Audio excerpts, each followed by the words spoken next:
نمرود کی بیٹی کا ایمان افروز واقعہ۔ بسم اللہ الرحمن الرحیم۔ السلام علیکم۔ یقیناً تمام تعریفیں اللہ کے لیے ہیں، ہم اس کی تعریف بیان کرتے ہیں، اسی سے مدد کے طلبگار ہیں۔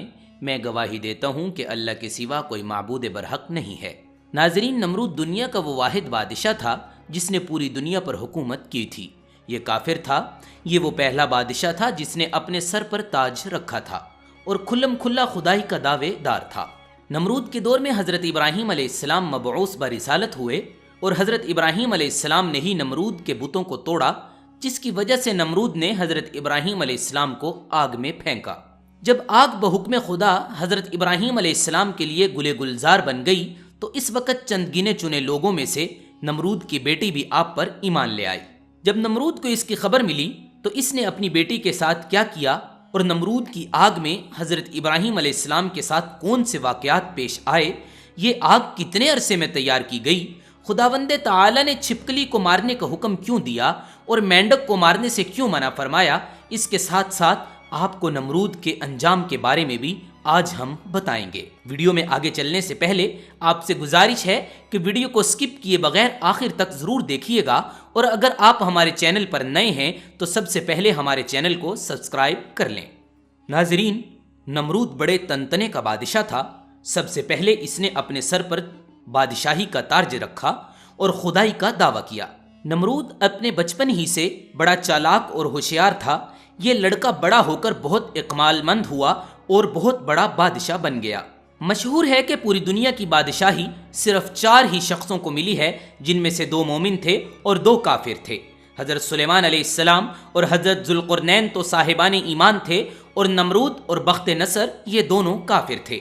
نمرود نے اپنی سلطنت بھر میں یہ قانون نافذ کر دیا تھا کہ اس نے خوراک کی تمام چیزوں کو اپنی تحویل میں لے لیا تھا۔ یہ صرف انہی لوگوں کو خوراک کا سامان دیا کرتا تھا جو لوگ اس کی خدائی کو تسلیم کرتے تھے۔ چنانچہ ایک مرتبہ حضرت ابراہیم علیہ السلام اس کے دربار میں غلہ لینے کے لیے تشریف لے گئے تو اس خبیث نے کہا کہ پہلے تم مجھ کو اپنا خدا تسلیم کرو، جبھی میں تم کو غلہ دوں گا۔ حضرت ابراہیم علیہ السلام نے بھرے دربار میں علل اعلان فرمایا کہ تو جھوٹا ہے، میں صرف ایک خدا کا پرستار ہوں جو وحدہ لا شریک ہے۔ یہ سن کر نمرود آپے سے باہر ہو گیا اور آپ کو دربار سے نکال دیا، ایک دانہ بھی آپ کو نہیں دیا، اور آپ کے چند متبعین جو مومن تھے بھوک کی شدت سے پریشان ہو کر جاں بلب ہو گئے۔ اس وقت آپ ایک تھیلا لے کر ایک ٹیلے کے پاس تشریف لے گئے اور تھیلے میں ریت بھر کر لائے اور خداوند قدس سے دعا مانگی تو وہ ریت آٹا بن گئی، اور آپ نے اس کو اپنے متبعین کو کھلایا اور خود بھی کھایا۔ پھر نمرود کی دشمنی اس حد تک بڑھ گئی کہ اس نے آپ کو آگ میں ڈلوایا، مگر وہ آگ آپ کے لیے گلے گلزار بن گئی اور آپ سلامتی کے ساتھ اس آگ سے باہر نکل آئے، اور علل اعلان نمرود کو جھوٹا کہہ کر خدائے وحدہ لا شریک کی توحید کا پرچار کرنے لگے۔ نمرود نے آپ کے کلمہ حق سے تنگ آ کر ایک دن آپ کو اپنے دربار میں بلایا اور مکالمہ بصورت مناظرہ شروع کر دیا۔ نمرود کہنے لگا، اے ابراہیم، بتاؤ تمہارا رب کون ہے جس کی عبادت تم لوگوں کو دعوت دے رہے ہو؟ حضرت ابراہیم نے جواب دیا، اے نمرود، میرا رب وہی ہے جو لوگوں کو جلاتا ہے اور مارتا ہے۔ نمرود نے کہا، یہ تو میں بھی کر سکتا ہوں۔ چنانچہ اس نے 2 قیدیوں کو بلوایا، جیل خانے کو بلوایا، اور ایک کو موت کی سزا ہو چکی تھی اور دوسرا رہا ہو چکا تھا۔ نمرود نے پھانسی کی سزا پانے والے کو تو چھوڑ دیا اور بے قصور کو پھانسی پر چڑھا دیا اور بولا، دیکھ لو، جو مردہ تھا میں نے اس کو زندہ کر دیا، اور جو زندہ تھا میں نے اس کو مردہ کر دیا۔ حضرت ابراہیم علیہ السلام نے سمجھ لیا کہ نمرود بالکل ہی احمق اور نہایت ہی گھامڑ آدمی ہے، جو جلانے اور مارنے کا یہ مطلب سمجھ بیٹھا۔ اس لیے آپ نے اس کے سامنے ایک دوسری بہت ہی واضح اور روشن دلیل پیش فرمائی۔ چنانچہ آپ نے فرمایا، اے نمرود، میرا رب وہی ہے جو سورج کو مشرق سے نکالتا ہے، اگر تو خدا ہے تو ایک دن سورج کو مغرب سے نکال کے دکھا دے۔ حضرت ابراہیم کی یہ دلیل سن کر نمرود مبہوت و حیران رہ گیا اور کچھ بھی نہ بول سکا۔ اس طرح یہ مناظرہ ختم ہو گیا اور حضرت ابراہیم علیہ السلام اس مناظرے میں فتح مند ہو کر دربار سے باہر تشریف لائے اور توحید الہی کا واعظ علل اعلان کہنا شروع کر دیا۔ قرآن مجید نے اس مناظرے کی روداد ان لفظوں میں بیان فرمائی ہے، اے محبوب، کیا تم نے نہ دیکھا اس شخص کو جو ابراہیم سے جھگڑا ہے، اس رب کے بارے میں کہ اس پر اللہ نے اسے بادشاہی عطا کی ہے، جبکہ ابراہیم نے کہا کہ میرا رب وہ ہے جو جلاتا ہے اور مارتا ہے۔ بولا میں بھی جلاتا ہوں اور مارتا ہوں۔ ابراہیم نے فرمایا تو اللہ سورج کو لاتا ہے پورے سے تو اس کو پیچھے سے لے آ۔ تو ہوش اڑ گئے کافر کے اور اللہ کی راہ نہیں دیکھتے ظالم لوگ۔ حضرت ابراہیم علیہ السلام خداوند کی توحید کے اعلان پر پہاڑ کی طرح قائم رہے۔ نہ تو نمرود کی بے شمار فوجوں سے خائف ہوئے، نہ ہی اس کے ظلم و جبر سے مرغوب ہوئے، بلکہ جب اس ظالم نے آپ کو آگ کے شعلوں میں ڈلوایا تو اس وقت بھی آپ کے پایہ عزم و استقلال میں ذرہ برابر بھی جنبش نہ ہوئی۔ آپ برابر نعرہ توحید بلند کرتے رہے۔ پھر اس بے رحم نے آپ پر دانا پانی بند کر دیا، اس پر بھی آپ کے عزم و استقلال میں ذرہ برابر فرق نہیں آیا۔ پھر اس نے آپ کو مناظرے کا چیلنج دیا اور دربار شاہی میں طلب کیا تاکہ شاہی روب و آداب دیکھ کر آپ علیہ السلام کو مرغوب کر دے، لیکن آپ نے بالکل ہی بے خوف ہو کر مناظرے کا چیلنج قبول فرما لیا، بلکہ دربار شاہی میں پہنچ کر ایسے مضبوط اور شاندار دلائل پیش فرمائے کہ نمرود کے ہوش اڑ گئے اور وہ ہکا بکا ہو کر لاجواب ہو گیا اور بڑے دربار میں اس کلمہ حق کی تجلی ظاہر ہو گئی۔ بالآخر حضرت ابراہیم علیہ السلام کی صداقت و حقانیت کا پرچم سر بلند ہو گیا اور نمرود ایک مچھر جیسی حقیر مخلوق سے ہلاک کر دیا گیا۔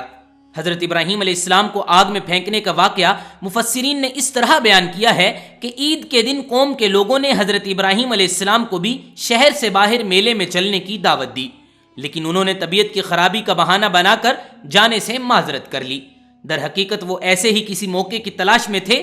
چنانچہ جب پوری قوم میلے میں شرکت کے لیے چلی گئی تو حضرت ابراہیم علیہ السلام ایک کلہاڑا لے کر ان کے بت خانے میں داخل ہو گئے۔ ان میں سے اکثر ان کے باپ آزر کے بنائے ہوئے بت تھے۔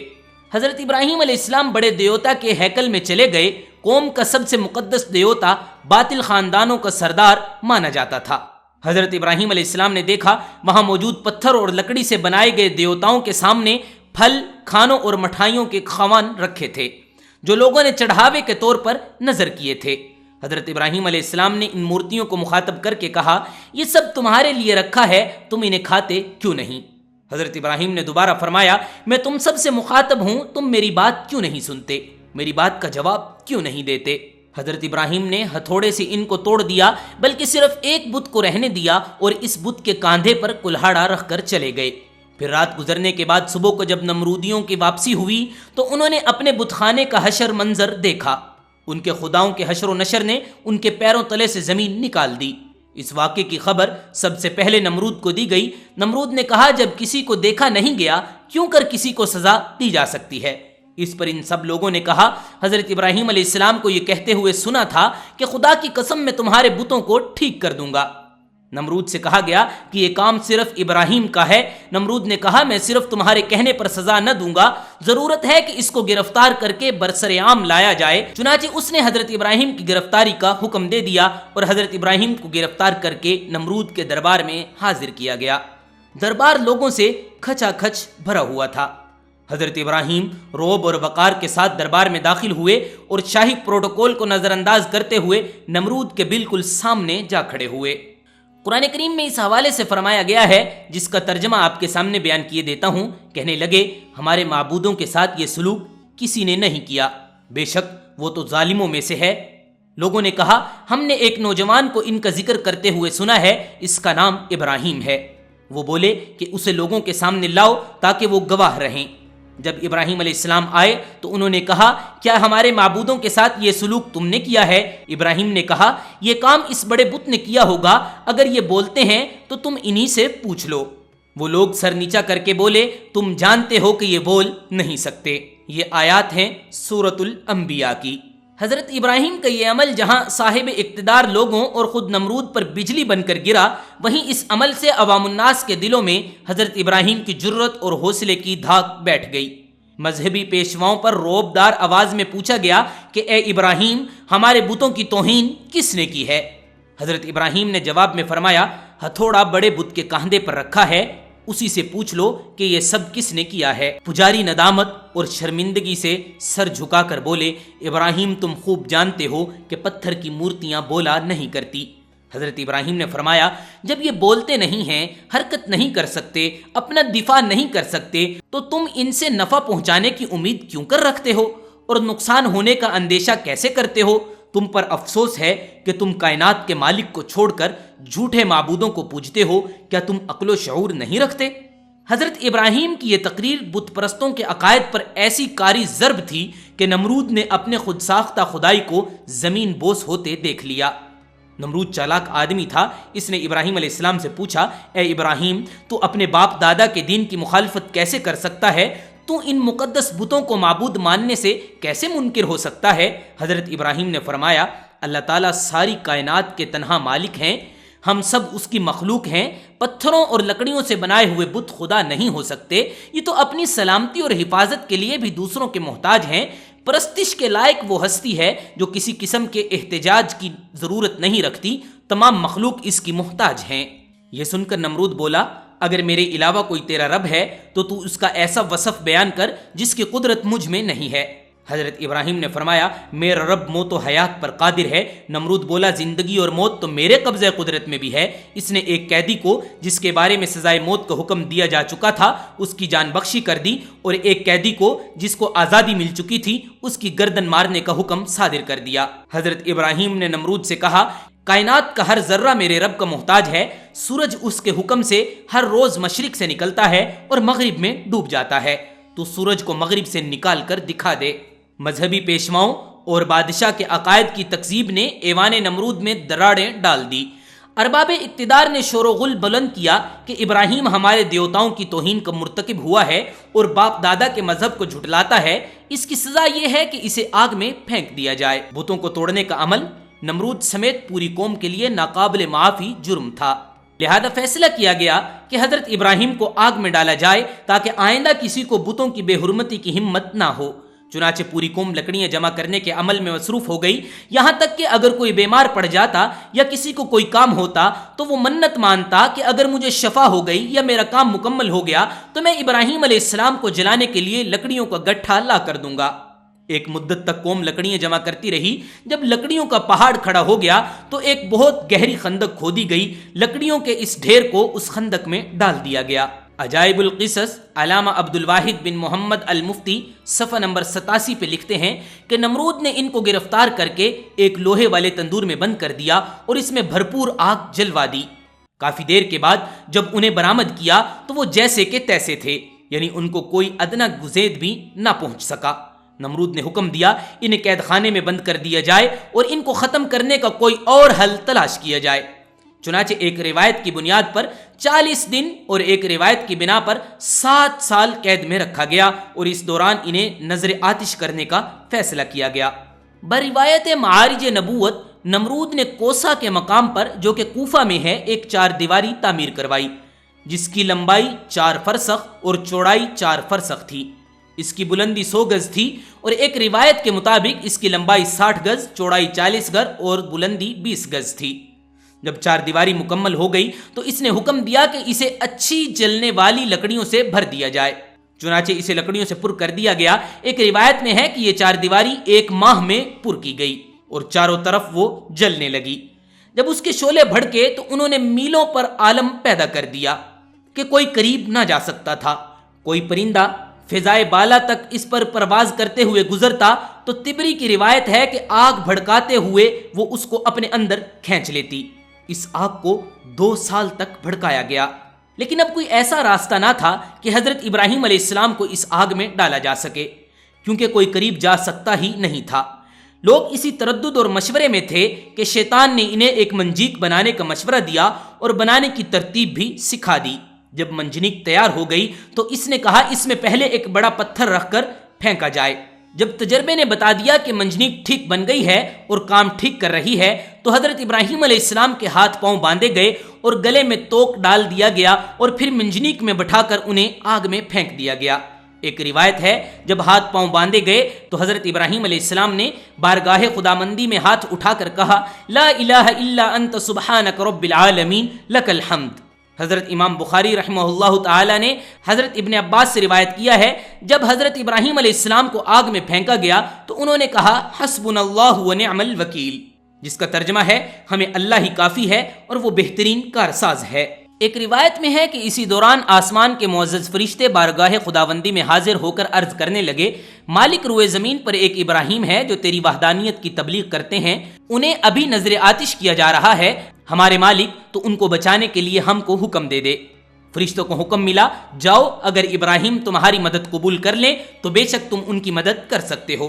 وہ فرشتے زمین پر نازل ہوئے اور حضرت ابراہیم علیہ السلام کی خدمت میں مدد کرنے کی خواہش ظاہر کی۔ حضرت ابراہیم علیہ السلام نے امداد قبول کرنے سے انکار کر دیا۔ پھر وہ فرشتے آئے جو ہوا اور پانی پر متعین ہیں۔ فرشتہ ہوا نے کہا، آپ کہیں تو ہم آندھی کے ذریعے اس آگ کو منتشر کر دیں۔ آپ نے فرمایا، میں موقع امتحان میں ہوں، مجھے تمہاری امداد کی ضرورت نہیں ہے۔ پھر پانی والا فرشتہ آگے بڑھا اور اس نے کہا، اگر آپ حکم دیں تو پانی برسا کر آگ کو یکسر بجھا دیتا ہوں۔ ارشاد ہوا، ضرورت نہیں ہے۔ الغرض حضرت ابراہیم علیہ السلام منجنیق کے اندر ڈال دیے گئے اور ان کو پھینک دیا گیا۔ وہ ہوا میں الٹتے پلٹتے جا رہے تھے۔ حضرت جبرائیل علیہ السلام نے بڑھ کر استقبال کیا اور ان سے ملاقات کر کے کہا، اے ابراہیم، تمہیں کوئی حاجت ہے تو فرمائیے۔ فرمایا، بے شک ہے، لیکن تم سے نہیں۔ پھر حضرت جبرائیل علیہ السلام نے کہا، اچھا، مالک ہی کی طرف رجوع کرو۔ ابراہیم علیہ السلام نے جواب دیا، سوال کی ضرورت نہیں ہے، ہمارے حال کا اسے علم ہونا کافی ہے۔ مختصر یہ کہ ابراہیم علیہ السلام بھڑکتے ہوئے شعلوں میں پہنچے، پھر نیچے کی طرف جا کر آگ کے درمیان وارد ہوئے۔ فرمان باری تعالیٰ آگ کو پہنچ چکا تھا۔ آگ سلامتی کے ساتھ ابراہیم کے لیے ٹھنڈی ہو چکی تھی۔ آگ گلے گلزار بنی ہوئی تھی اور کثرت سے میوے اور پھل اس کے اندر پیدا ہو چکے تھے۔ صدیقہ کا بیان ہے کہ فرشتوں نے حضرت ابراہیم علیہ السلام کو زمین پر بٹھا دیا۔ ان کے بیٹھتے ہی ان کے قریب چشمہ جاری ہو گیا، گلاب اور نرجس کے پھول کھل گئے، اور ایک روایت ہے کہ حضرت ابراہیم علیہ السلام جو ہی وسعت آگ میں پہنچے، حضرت جبرائیل علیہ السلام نے فوراً بلول کا ایک تخت بچھا کر اس پر انہیں بٹھا دیا۔ اس تخت پر بیٹھتے ہی چشمہ آب جاری ہوا اور ارد گرد پھولوں کی کیاریاں نمودار ہونے لگی۔ ایک روایت میں ہے کہ جلی ہوئی لکڑیوں کے باقی حصے کو جو جلنے سے رہ گیا تھا، اسے حضرت جبرائیل علیہ السلام نے زمین میں نصب کر دیا اور اس سے ہرے بھرے درخت پیدا ہونے لگے۔ ناظرین، حیات القلوب کے صفحہ نمبر 90 میں تحریر فرمایا گیا ہے کہ حضرت ابراہیم علیہ السلام کو جب ہاتھ پاؤں باندھ کر منجنیق میں رکھا گیا تو ان کے چچا آزر جو حکومت نمرود کے وزیر تھے، حضرت ابراہیم کے پاس آئے اور ان کے رخ مبارک پر ایک تماچا مار کر کہا کہ اب بھی اپنی حرکت سے باز آ جا اور نمرود کی خدائی کو تسلیم کر لے۔ حضرت ابراہیم علیہ السلام نے فرمایا، جو خدا ہے خدائی اسی کی تسلیم کی جائے گی اور اسی کی تسلیم شدہ ہے، یہ نہ خدا ہے نہ اس کی خدائی مانی جا سکتی ہے۔ ایک حدیث میں ہے کہ جب حضرت ابراہیم علیہ السلام کے لیے آگ ٹھنڈی ہوئی اور اس کا اثر 3 دن تک دنیا کی تمام آگ پر رہا اور آگ سے تپش اٹھا لی گئی۔ علماء فرماتے ہیں کہ اگر اللہ تعالیٰ ٹھنڈی کے ساتھ ساتھ سلامتی والا نہ کہتے تو اس آگ کی ٹھنڈک حضرت ابراہیم کے لیے ناقابل برداشت ہو جاتی۔ بہرحال یہ ایک بہت بڑا معجزہ ہے جو آسمان سے باتیں کرتی ہوئی دہکتی بھڑکتی آگ کے گلے گلزار بن جانے کو بیان کرتا ہے۔ حضرت ابراہیم علیہ السلام کے لیے اللہ کی مشیت سے ظاہر ہوا یہ معجزہ، اس طرح اللہ نے اپنے نبی کو مشرکین کی شیطانی سازشوں سے محفوظ فرمایا۔ علامہ ابن کثیر قصص الانبیاء میں تحریر کرتے ہیں کہ ابن عباس اور سعید ابن مسیب سے مروی ہے کہ جس وقت حضرت ابراہیم علیہ السلام کو آگ کے سپرد کیا جا رہا تھا، اس وقت بارش برسانے والا فرشتہ سخت اضطراب اور پریشانی کے عالم میں کہہ رہا تھا، کب مجھے حکم ملے گا میں موسلادھار بارش برساؤں گا، لیکن اللہ کا حکم اس کی سوچ سے بھی زیادہ برق رفتار تھا اور اللہ نے خود ہی آگ کو حکم فرما دیا تھا۔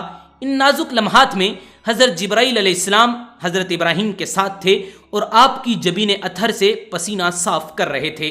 اس پسینے کے علاوہ کوئی اور تکلیف آپ کو نہیں پہنچی۔ حضرت کعب بن احبار بیان فرماتے ہیں، جس روز حضرت ابراہیم کو آتش نمرود کے سپرد کیا گیا، اسی روز آگ سے تپش اور گرمش ختم کر دی گئی تھی، جس کی بنا پر نہ لوگوں کے چولہے گرم ہو سکے اور نہ ہی آگ سے کوئی کام لیا گیا۔ یہ آگ حضرت ابراہیم کے ہاتھ پاؤں پر بندھی رسی کے علاوہ کچھ اور ذرہ برابر بھی نہ جلا سکی۔ ناظرین، شاعر مشرق علامہ محمد اقبال رحمہ اللہ تعالی نے حضرت ابراہیم علیہ السلام کے عشق حقیقی کو بڑے خوبصورت انداز میں پیش کیا ہے۔ فرماتے ہیں، بے خطر کود پڑا آتش نمرود میں عشق، عقل ہے محو تماشا لبے بام ابھی۔ حضرت ابراہیم علیہ السلام کو آگ میں پھینکے جانے کا واقعہ اور اس میں چھپکلی کا کردار، جس کے بارے میں تاریخ کی کتابوں میں ایک واقعہ مذکور ہے۔ مورخین نے لکھا ہے جب نمرود نے حضرت ابراہیم علیہ السلام کو اللہ تعالیٰ کی وحدانیت کی دعوت پر آگ میں ڈالنے کا حکم دیا تو اسی وقت یہ واقعہ کرۂ ارض کے ایک قربناک سانح کے طور پر مشہور ہوا، جس کا ذکر انسانوں کے علاوہ چرند پرند جن و انس سب کے درمیان ہو رہا تھا۔ اس موقع پر ایک روایت کے مطابق جب چونٹیوں اور چھپکلیوں کے درمیان اس واقعے کا ذکر ہوا تو چونٹی نے حضرت ابراہیم علیہ السلام کی حمایت کی جبکہ چھپکلی نے نمرود کی طرف داری کی تھی۔ ایک اور روایت کے مطابق جب حضرت ابراہیم علیہ السلام کو آگ میں ڈالا گیا، اس موقع پر چھوٹے چھوٹے پرندے اپنی استطاعت کے مطابق اپنی چونچ میں پانی بھر کر اس آگ پر ڈال رہے تھے تاکہ یہ آگ ابراہیم علیہ السلام کے لیے ٹھنڈی ہو سکے۔ اسی موقع پر یہی چھپکلی تھی جو آگ کے اوپر اپنی پھونکوں سے مزید اس کو بھڑکانے کی کوشش کر رہی تھی۔ ایک اور روایت کے مطابق ایک بار ایک صحابی فتح بن مغیرہ رضی اللہ تعالیٰ عنہ کی آزاد کردہ ایک غلام عورت جب بی بی عائشہ کے پاس گھر گئی تو انہوں نے وہاں ایک نیزہ پڑا ہوا دیکھا۔ انہوں نے بی بی عائشہ رضی اللہ تعالی عنہ سے دریافت کیا کہ اس کا کیا مقصد ہے، تو حضرت عائشہ رضی اللہ تعالی عنہ نے جواب دیا یہ چھپکلی کو مارنے کے لیے ہے، کیونکہ حضور اکرم صلی اللہ علیہ وسلم نے بتایا ہے جب سارے جانور حضرت ابراہیم کو بچانے کی کوشش کر رہے تھے تب یہ چھپکلی واحد جانور تھا جو اس آگ کو بھڑکانے کی کوشش میں لگا ہوا تھا۔ ناظرین، حضرت ابراہیم علیہ السلام کو جب آگ میں ڈالا گیا تو آپ کی عمر 16 یا 20 سال تھی۔ آپ کتنی مدت آگ میں رہے اس سلسلے میں 3 اقوال ہیں۔ بعض مفسرین کہتے ہیں آپ ساری زندگی آگ میں رہے۔ مورخین کا کہنا ہے کہ آتش نمرود کے گلے گلزار بننے کے واقعات اور اس واقعے کے دیگر حالات دیکھ کر حضرت لوط علیہ السلام اور حضرت سارہ نے ایمان ظاہر کیا اور نمرود کی بیٹی رازہ بھی ایمان لائی۔ حضرت لوط علیہ السلام حضرت ابراہیم علیہ السلام کے چچا زاد بھائی تھے اور جناب سارہ چچا زاد بہن تھی۔ نمرود کی بیٹی کے ایمان لانے کے متعلق علامہ عبد الواحد بن محمد المفتی بحوالہ معارج النبوہ لکھتے ہیں کہ نمرود کی بیٹی رازہ بڑی زیرک اور ہوشیار لڑکی تھی۔ اس نے جب حضرت ابراہیم علیہ السلام کے آگ میں ڈالے جانے کو دیکھا تو بڑے اصرار سے اپنے والد کو اس بات پر راضی کیا کہ اسے ایک مینار پر جانے کی اجازت دی جائے جس پر سب لوگ بیٹھ کر حضرت ابراہیم علیہ السلام کو دیکھ رہے ہیں۔ چنانچہ نمرود نے اجازت دے دی اور وہ اس مینار پر جا پہنچی۔ وہاں پہنچ کر اس نے حالات دیکھے۔ اسے یہ دیکھ کر بڑا تعجب ہوا کہ آگ گلے گلزار بنی ہوئی ہے اور بلور کا تخت ان کے لیے لایا گیا ہے۔ اس نے بے ساختہ آواز دی، اے ابراہیم، میں یہ کیا دیکھ رہی ہوں؟ اے ابراہیم، یہ حالات کیوں کر پیدا ہوئے ہیں؟ خدا نے اس کی آواز ابراہیم علیہ السلام تک پہنچا دی۔ حضرت ابراہیم علیہ السلام نے جواب دیا، جس کے دل میں اللہ کی معرفت ہو اسے آگ جلانے نہیں آ سکتی۔ اس نے کہا، کیا مجھے اجازت ہے میں آگ میں آپ تک آ جاؤں؟ آپ نے فرمایا، تو کلمہ پڑھ لے، ہمارے پاس آ سکتی ہے۔ اس نے فوراً کلمہ پڑھا اور چپکے سے اتر کر حضرت ابراہیم علیہ السلام کے پاس جا پہنچی۔ جب آگ کے قریب پہنچی اسے آگ کے کسی حصے نے نقصان نہیں پہنچایا۔ وہ حضرت ابراہیم علیہ السلام تک براہ راست جا پہنچی۔